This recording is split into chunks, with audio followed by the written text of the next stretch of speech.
previously on Talk That Talk. Technology, as far as YouTube and all these other sites, is fairly new. They've been around when a YouTube came out, about 2006, something like that. So I think we look at it from a standpoint of us being fans of the culture, part of the culture for well beyond that. I started watching I seen my first band show in '95. I was hooked from that point on, and so I think that we may be in a rush to change things. I don't know. I don't want to say abruptly, but I think we have to let the world know, people who are outside of the band head community, see what it is that show style bands bring before we're in such a tussle to change. I mean, I agree with Rick because there has to be room to grow.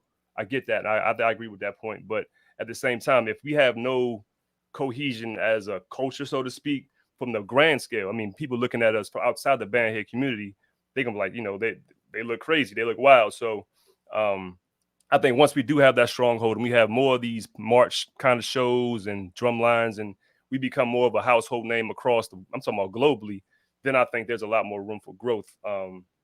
That's the way I look at it anyway. I think we have to be one, and it's hard to say be one unified front because there's so many styles of band and different ways you can approach that. But there has to be some kind of way to bring it together first, in my opinion. That's definitely a really interesting thought. Let's kind of dive into that because, like, just kind of if I think about like when you look at pre-Robert Champion, right? There was the SWAC side of doing things, I guess, and the MEAC side of doing things, and it was widely accepted on both sides. But I even disagree with that, Julian. Like when you think about pillars pre-Robert Champion, I'll just name some.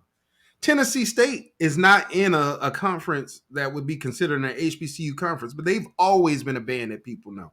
You know what I'm saying? So I would think bands like Tennessee State, Florida A&M, Virginia State, people have been talking about horsepower for years. Like people knew what they were bringing to the table. Like I said, Norfolk wasn't in that conversation.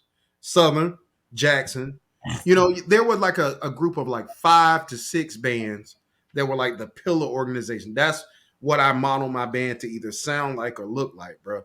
And then like it seems like pre-Robert Champion, all of that went away, and it was just Post Robert Champion or post Robert Champion. It was that was the point that I was getting to, was the fact that what does it look like to bring the differences together now versus what it was pre-Robert Champion, because there were noticeable differences that everybody accepted. There were people who were, Southern fans who still had, love for FAM or could outwardly express that they had love for FAM, or there were people who were Jackson fans who could outwardly express they had love for, this other group or whatever.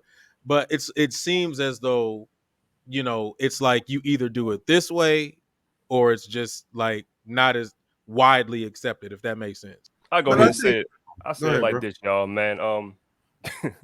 Hey, look, I'm about to catch hell for it. I don't even care, man. But aside from those pillar bands that you name, meaning the Norfolks, the FAMs, the Tennessee States, the Southerns, FAMU was a lot of band standard. They were, man. So when you look at it, when they took their hiatus and they were gone, it's like displacing some kids, man. You know what I'm saying? I agree.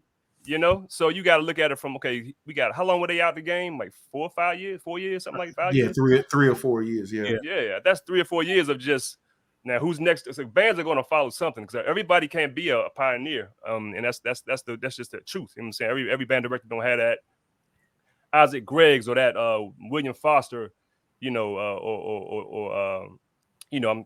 drawing a blank, but you know what I'm saying? They don't have that gusto to bring something new to the table. So you got 4 years of bands looking for a new standard. You know what I'm saying? So